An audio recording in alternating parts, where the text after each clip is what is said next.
How to activate Bank of America credit card online.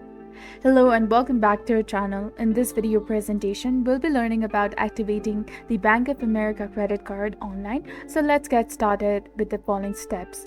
First of all, you have to initiate the process by launching your selected internet browser in your mobile device or your computer and inputting the search term, that is activate Bank of America credit card, in the search bar and hit enter. After the primary search outcome, that is indicating the activating your credit card, once you click on it, it will take you to the activation portal and then either sign in with your existing account, online account details, or opt new online and mobile banking alternative. If you do not possess one, register by inputting your card or account number along with your social security number. For that, you have to click on Enroll in Online Banking. Here you have to enter the last 6 digits of your card or the account number and followed by the correct form of your social security number or your tax ID number. If you don't have an SSN or TIN, that is social security number and tax ID number, then you can click on this link and get help.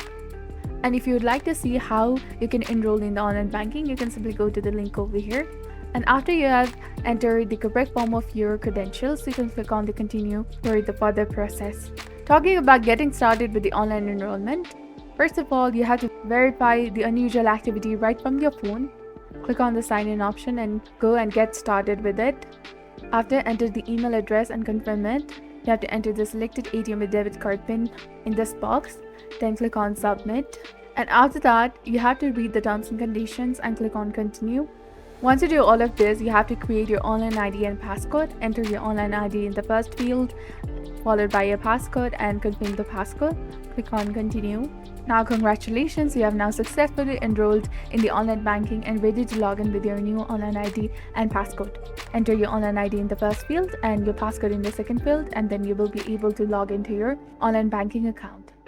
So this is all about it. If you found this video informative, do not forget to like, comment, share, and subscribe to our channel for more amazing tips and tutorials. And don't forget to hit that bell icon to stay updated with our latest contents. Thank you for your viewership and support. See you in the next one.